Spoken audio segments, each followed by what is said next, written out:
Boa noite a todos, os irmãos. Saúdo com a paz do Senhor, né? Estamos aqui depois de um dia de luta, muitas lutas, né, Johnny? Muitas guerras aí nesse mercado. E se nós não buscarmos uma mente sã na palavra de Deus, nós acabamos desequilibrando todo o processo, né? E desequilibrando ainda uma cadeia que ela é o sustentáculo da vida de todo cristão, que é a vida com Deus, né? Quando a gente perde esse equilíbrio, é como uma casa feita na areia. A palavra de Deus, ela diz. Quando a casa é feita na areia, ela não tem base nenhuma. Então nós precisamos ter esse equilíbrio fomentado na palavra de Deus, para que a nossa vida seja como uma casa feita na rocha, né? É a palavra de Deus. E eu gostaria de pedir para os irmãos já abrirem as suas Bíblias, né? No livro de Filipenses, vai ser nosso texto básico aqui.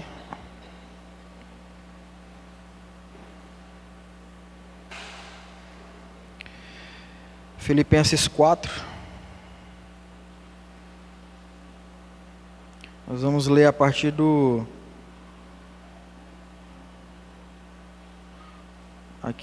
versículo 6 até o 9. É isso aí.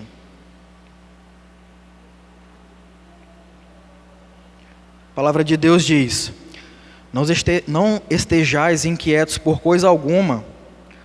Antes, as vossas petições sejam em tudo conhecidas diante de Deus, pela oração e súplicas, com ações de graça. E a paz de Deus, que excede todo entendimento, guardará os vossos corações e os vossos sentimentos em Cristo Jesus. Quanto ao mais, irmãos, tudo o que é verdadeiro, tudo o que é honesto, tudo o que é justo, tudo o que é puro, tudo o que é amável, tudo o que é de boa fama, se há alguma virtude e se há algum louvor, nisso pensai. O que também aprendestes e recebestes e ouvistes e vistes em mim, isso fazei, e o Deus de paz será convosco. Amém? Oremos. Senhor Jesus, Pai da eternidade, Senhor, nós pedimos que a Tua palavra seja alcançada nessa noite, que nós possamos diminuir e que Tu cresças, Senhor, e que Tua palavra seja em nossas vidas, assim como uma torre sendo edificada, que nós possamos ser edificados por Ti essa noite, Senhor, que nós possamos sair daqui totalmente diferente do que entramos, que Tua palavra seja alcançada em nossos corações, e que nós possamos sair daqui totalmente diferentes. Que o Espírito Santo habite em nós e que nós possamos ser transformados através da Tua palavra. Amém. Irmãos, o tema que se encerra hoje é a ansiedade. E algo que foi muito batido aqui nesse estudo, foi muito comentado, é algo que tem muito a ver com o que o mundo hoje fala.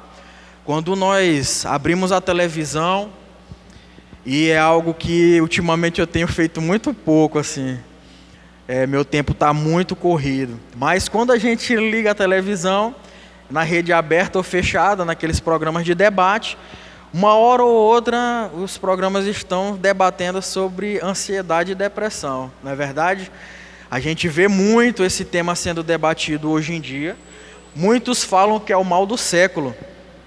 Mas como o texto aqui nós lemos, o texto que Paulo escreveu aos Filipenses, nós notamos que é um mal que está na humanidade há muito tempo, né? Ele cita aqui por diversas vezes sobre a ansiedade, para que o povo de Filipos, né, não tenha ansiedade. E quando essa carta foi lida lá, naquele local, eu creio que muitas pessoas foram ministradas com essas orientações de Paulo. Pessoal, a palavra de Deus nessa noite, ela vem nos ministrar sobre pelo menos três posturas que nós devemos ter como cristãos para que nós possamos combater a ansiedade em nosso dia a dia. É muito complicado a gente conviver com o excesso de informações que a gente vive hoje em dia e a gente não ficar, no mínimo, perturbado assim. Eu recebi uma orientação da empresa que eu trabalho para a gente fazer um relatório, um estudo, né? E como tudo hoje em dia a gente busca a internet, né? Como um meio de busca, de informações, de pesquisa. E eu abri ali meu computador e parece que foi assim, automático. Eu vi ali o Facebook, né? Ali, piscando pra caramba, muito tempo eu sem abrir. Eu falei, rapaz, eu tô com um tempinho livre, né? Tô com home office aqui, eu vou, antes de fazer minha pesquisa, eu vou dar uma olhada aqui, dar uma atualizada, né? Cara, eu tinha, acho que umas 4 horas para fazer essa pesquisa e quando eu vi, eu já tinha passado umas 2 horas no Facebook.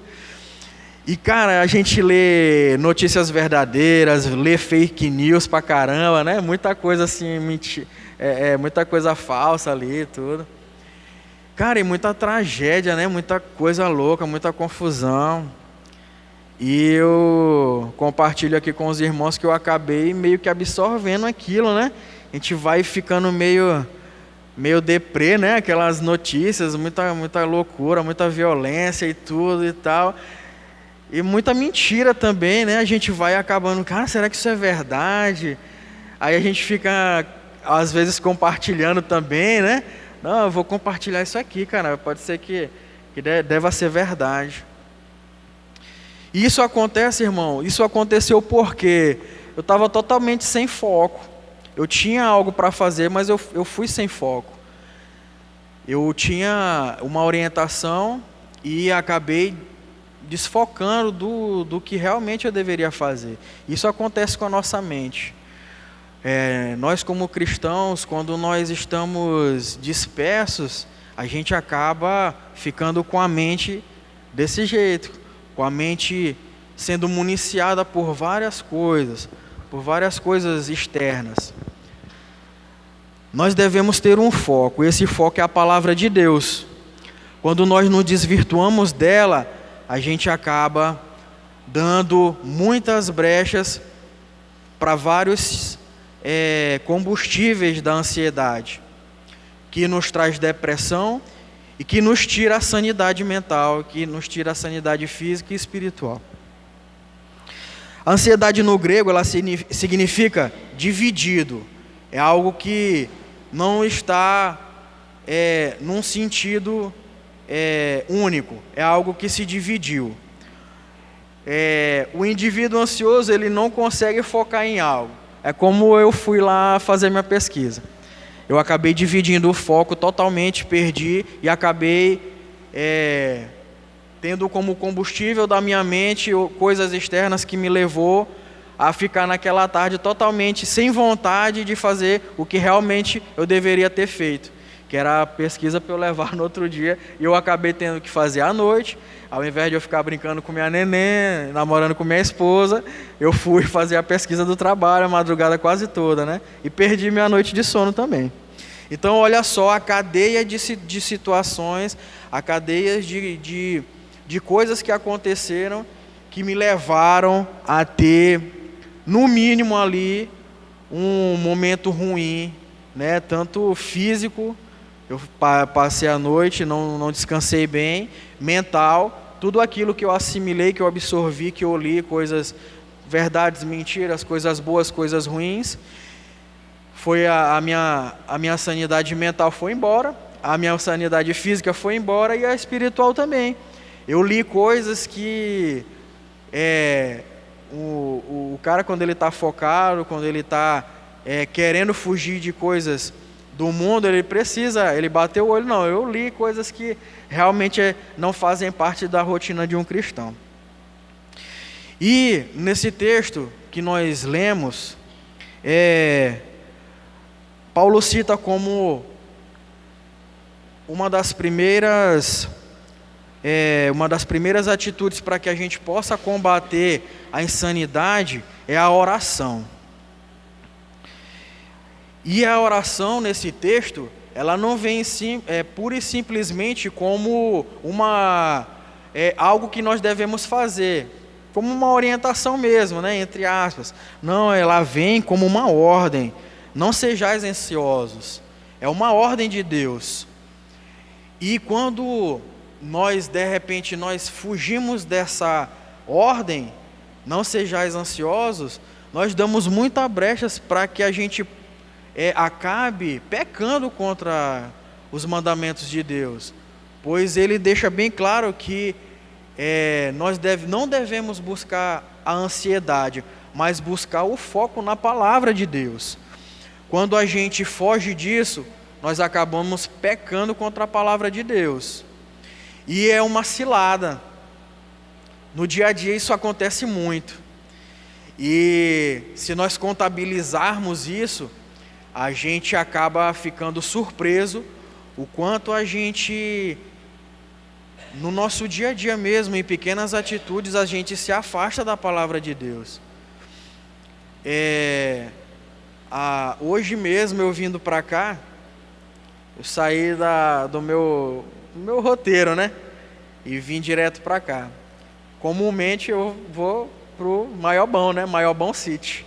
E eu já sei como eu vou. Cara, eu vou fugir da forquilha. Eu vou tentar de tudo para eu chegar em casa com a minha sanidade mental, pelo menos, ok, porque senão o meu físico vai sofrer, né, com Fine. Se eu chegar com a sanidade mental abalada, o meu físico vai sofrer um pouco, que a minha esposa não vai me perdoar, certo? Então eu vou pelo Araçagi ali, cara. Eu descobri que se eu for pelo Araçagi, eu saindo ali daquela área que eu atuo mais, que é Coama, né, Turu ali, eu gasto 15 minutos, cara. Acredita, se eu for pelo Araçagi, eu gasto 15 minutos para chegar em casa. Se eu for pela forquilha, é 1 hora. Olha só, quem que suporta passar 1 hora no engarrafamento? A sanidade mental do cara vai embora, cara. E a espiritual vai embora também. E eu vindo para cá, eu peguei vários engarrafamentos. Então os irmãos já deduzem, né, o que aconteceu, né? Mas nós pedimos misericórdia para o Senhor, né? Então assim, a incredulidade leva à ansiedade. Se eu não levo a sério a ordem de Deus, não sejais ansiosos, eu não acredito naquilo. Eu não estou acreditando no mandamento do Senhor, não estou acreditando na palavra de Deus. E eu estou pecando contra a palavra de Deus, eu estou sendo incrédulo naquilo. O Senhor Jesus, ele fala que para que eu não dê espaço à ansiedade, eu preciso primeiramente o quê? Orar. Eu preciso orar. E será que nós estamos orando comumente para que essa atitude nos liberte dessas ocasiões que nos levam a pecar, né? E que nos levam a, de certa forma, pecar contra o Senhor Jesus, né? Contra esse mandamento. Fazer conhecido Deus com vossas petições, né? É uma figura de linguagem, porque assim, Deus, ele já conhece os nossos desejos, mas a orientação que Paulo deixa aqui, que ele escreve, é que a gente faça conhecidos os nossos desejos, né? Nós devemos colocar a Deus tudo o que nós desejamos. Isso é uma forma de tratamento. Aqui no final da palavra, vamos ter a partilha, né? E é um momento muito especial desse culto. Na partilha, nós compartilhamos aquilo que nós estamos vivendo. E, de certa forma, nós nos sentimos livres, né? Nós nos sentimos mais leves. E a palavra de Deus, ela fala disso. Ela fala isso. Nós devemos entregar a Deus aquilo que nós estamos, nossos desejos, nossas ansiedades. Colocar diante de Deus tudo o que nós desejamos. Ele vai nos ouvir. E sabe, hoje em dia a rede social, eu tô citando assim um exemplo bem tosco, mas parece que a rede social está tomando assim um espaço de Deus, né? Porque a gente vê ali os status, o povo começa a colocar os seus desejos, suas petições, suas ansiedades ali, né? E a gente vê que a gente tem trocado a oração, o íntimo com Deus, estar com Deus, a oração, por estar descarregando tudo em rede social.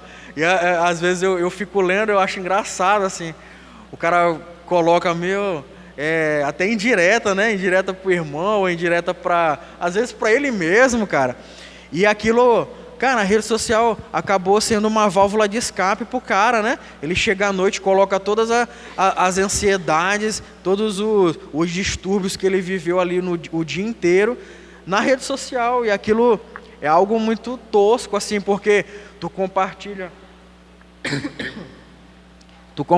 coisas do teu íntimo, coisas tuas, para o teu vínculo social também, né? Que ali não é vínculo social nenhum, mas para aquela tua rede de relacionamento todo mundo acaba vendo e sabendo o que está passando na tua vida.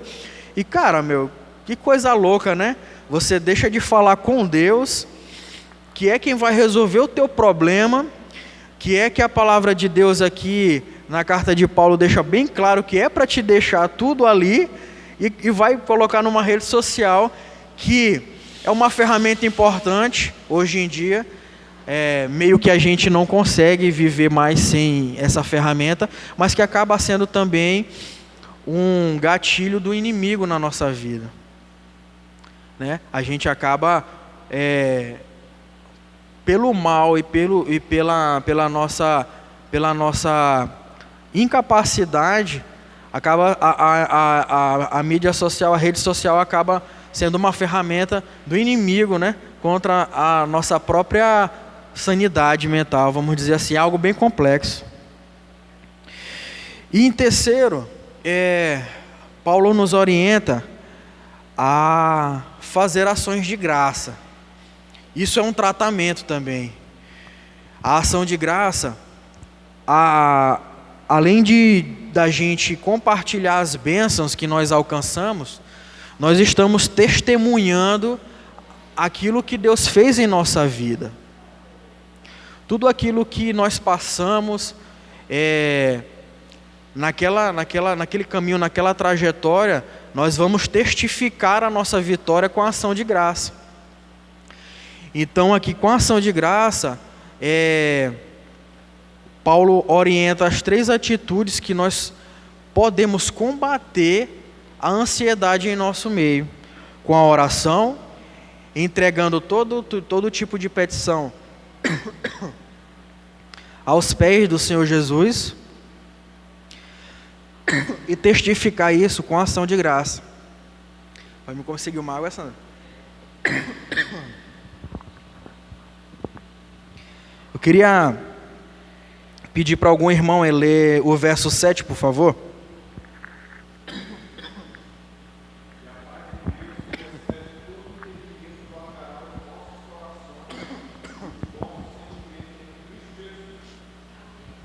Nesse texto,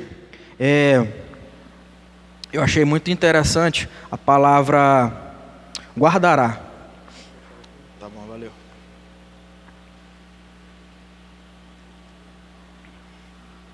Guardará a vossa mente.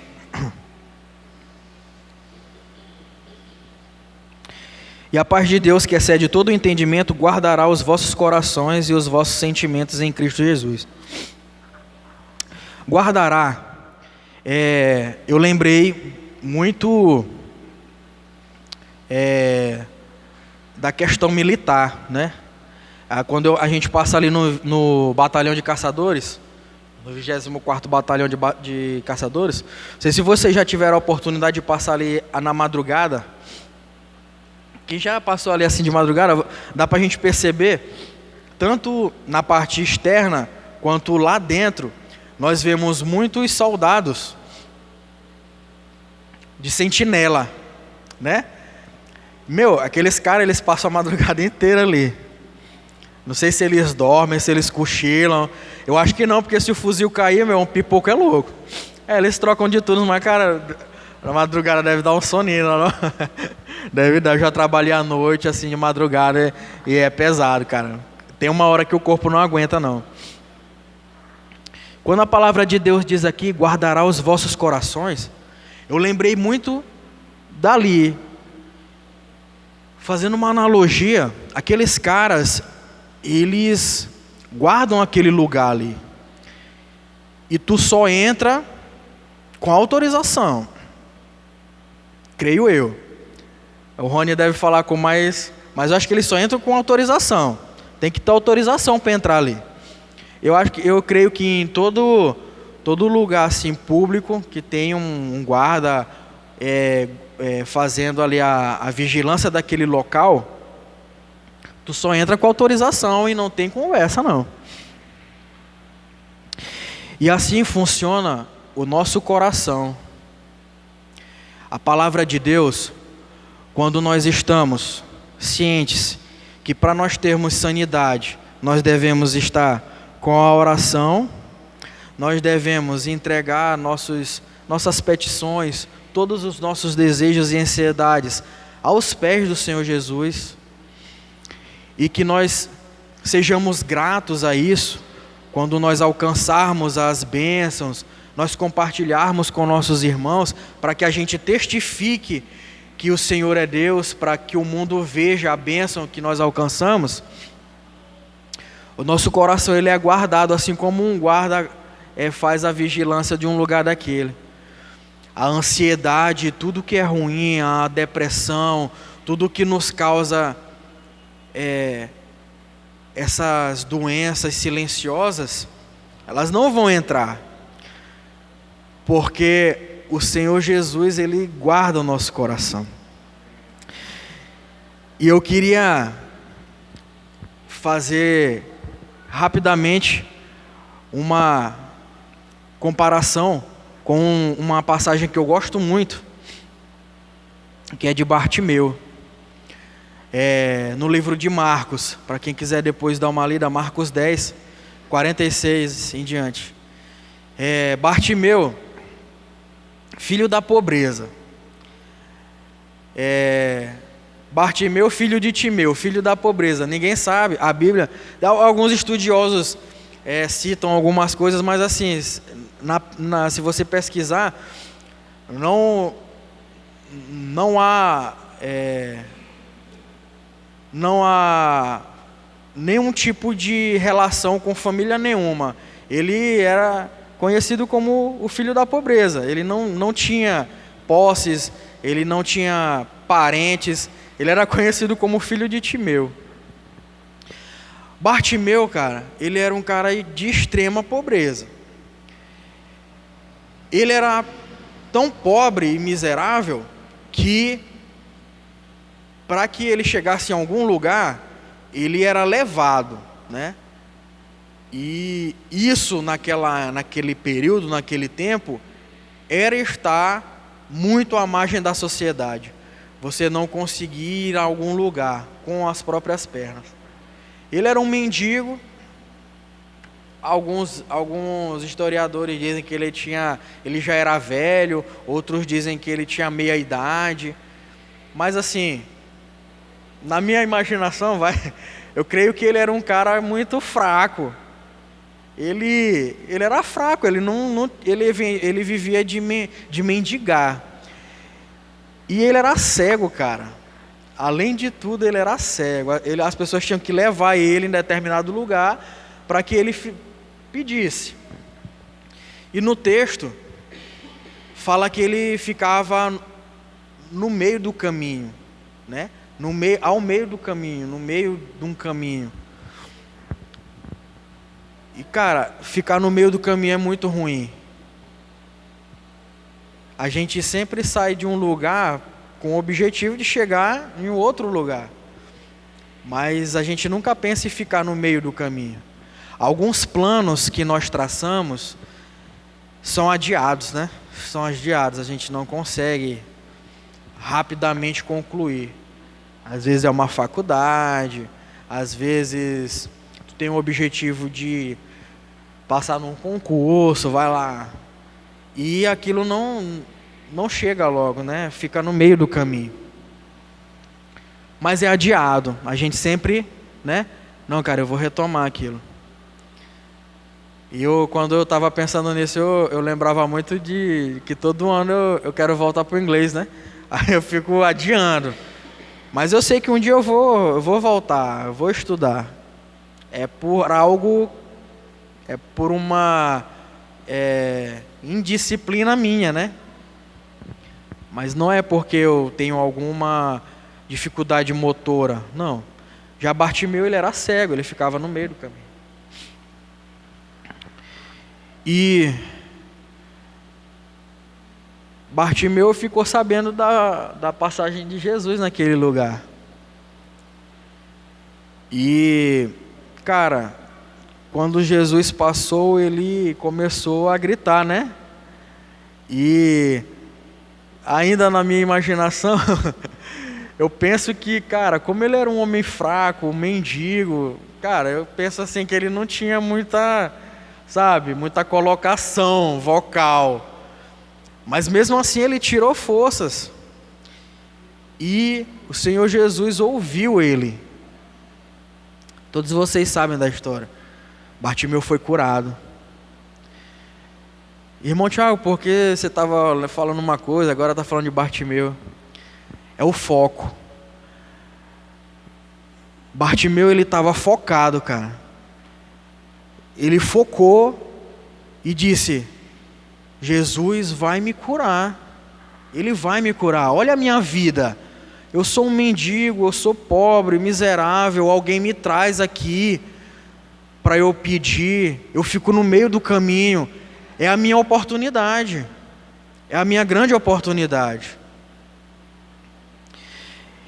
E se nós percebermos, olha o meio que Bartimeu vivia.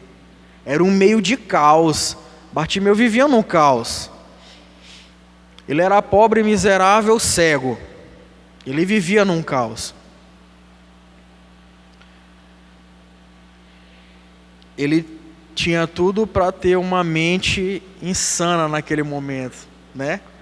Ele pensar em tudo aquilo que ele vivia e aquilo não deixar ele focar. Mas ele teve algo crucial naquele momento. Ele teve fé. Ele creu que Jesus iria curá-lo. E nós devemos crer. Eu quero dizer essa noite para os irmãos que o mesmo Deus que curou Bartimeu, Ele vai nos curar. Eu não sei o que você passa nessa noite, eu não sei o que te trouxe até aqui, eu não sei se você passa por ansiedade, eu não sei se as tormentas desse mundo louco que nós vivemos hoje tem te atormentado. Eu não sei se você tem deixado de dormir à noite, não sei se tu ouve vozes, mas uma coisa eu creio e eu quero dizer aqui nessa noite é que o Senhor Jesus, Ele pode te curar. E o Senhor Jesus, Ele vai te curar. O Senhor Jesus, Ele vai nos curar. O mesmo Jesus que curou Bartimeu, Ele vai nos curar. O mesmo Jesus que ouviu Bartimeu, Ele vai nos ouvir. A mesma oração que Bartimeu fez, curta e muito simples, muito humilde, ela alcançou os ouvidos de Jesus. E Jesus, ele vai nos ouvir da mesma forma que ele ouviu Bartimeu. E, irmãos, hoje nós temos eu posso até dizer assim, que é algo muito cruel. Eu vejo que cada vez mais sejam tendências, sejam modismos, né? O inimigo vai usar sempre essas ferramentas